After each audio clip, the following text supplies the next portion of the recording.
بسم اللہ الرحمن الرحیم۔ شروع اللہ کا نام لے کر جو بڑا مہربان نہایت رحم والا ہے۔ بکھیرنے والی ہواؤں کی قسم جو اڑا کر بکھیر دیتی ہیں، پھر پانی کا بوجھ اٹھاتی ہیں، پھر آہستہ آہستہ چلتی ہیں، پھر اس چیز کو یعنی بارش کو تقسیم کرتی ہیں کہ جو وعدہ تم سے کیا جاتا ہے وہ یقیناً سچا ہے، اور انصاف کا دن ضرور واقع ہوگا۔ اور آسمان کی قسم جس میں کئی رستے ہیں کہ اے اہل مکہ تم ایک اختلاف والی بات میں پڑے ہوئے ہو، اس سے یعنی عقیدہ آخرت سے وہی پھرتا ہے جو اللہ کی طرف سے پھیرا جائے۔ اٹکل دوڑانے والے ہلاک ہوں جو بے خبری میں بھولے ہوئے ہیں، پوچھتے ہیں کہ جزا کا دن کب ہوگا؟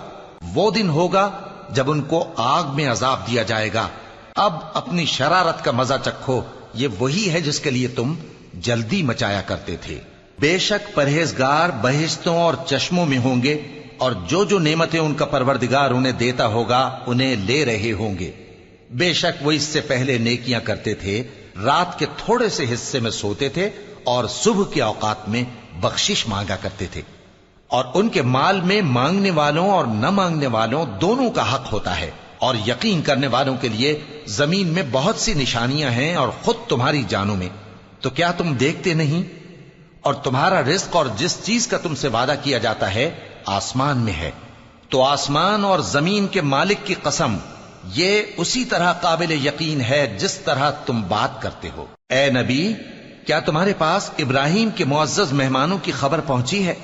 جب وہ ان کے پاس آئے تو سلام کہا، انہوں نے بھی جواب میں سلام کہا۔ دیکھا تو ایسے لوگ کہ نہ جان نہ پہچان۔ پھر وہ اپنے گھر جا کر ایک بھنا ہوا موٹا بچڑا لائے اور کھانے کے لیے ان کے آگے رکھ دیا۔ کہنے لگے کہ آپ تناول کیوں نہیں فرماتے؟ اور ان سے خوف محسوس کیا۔ انہوں نے کہا کہ خوف نہ کیجے، اور ان کو ایک دانش مند لڑکے کی بشارت سنائی۔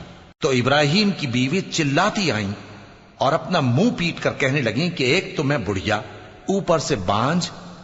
انہوں نے کہا تمہارے پروردگار نے یوں ہی فرمایا ہے، وہ بے شک صاحب حکمت ہے، خبردار ہے۔ ابراہیم نے کہا کہ فرشتو، اب تمہارا اصل کام کیا ہے؟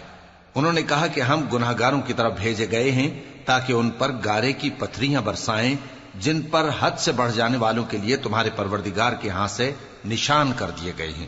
پس وہاں جتنے مومن تھے ان کو ہم نے نکال لیا، پھر اس بستی میں ہم نے ایک گھر کے سوا مسلمانوں کا کوئی گھر نہ پایا، اور جو لوگ عذاب علیم سے ڈرتے ہیں ان کے لیے ہم نے وہاں نشانی چھوڑ دی۔ اور موسیٰ کے حال میں بھی نشانی ہے، جب ہم نے ان کو فرعون کی طرف کھلا ہوا معجزہ دے کر بھیجا تو اس نے اپنی قوت کے گھمنڈ پر منہ موڑ لیا اور کہنے لگا یہ تو جادوگر ہے یا دیوانہ۔ تو ہم نے اس کو اور اس کے لشکروں کو پکڑ لیا اور ان کو سمندر میں پھینک دیا، اور وہ کام ہی قابل ملامت کرتا تھا۔ اور عاد کی قوم کے حال میں بھی نشانی ہے، جب ہم نے ان پر نامبارک ہوا چلائی، وہ جس چیز پر چلتی اس کو ریزہ ریزہ کیے بغیر نہ چھوڑتی۔ اور قوم سمود کے حال میں بھی نشانی ہے، جب ان سے کہا گیا کہ ایک وقت تک فائدہ اٹھا لو، پس انہوں نے اپنے پروردگار کے حکم سے سرکشی کی، سو ان کو کڑک نے آ پکڑا اور وہ دیکھ رہے تھے۔ پھر وہ نہ تو کھڑے رہنے کی طاقت رکھتے تھے اور نہ مقابلہ کر سکتے تھے، اور اس سے پہلے ہم نوح کی قوم کو ہلاک کر چکے تھے۔ بے شک وہ نافرمان لوگ تھے۔ اور آسمان کو ہم ہی نے اپنی قدرت سے بنایا، اور ہم کو ہر طرح کی قدرت ہے، اور زمین کو ہم ہی نے بچھایا، تو دیکھو ہم کیا خوب بچھانے والے ہیں۔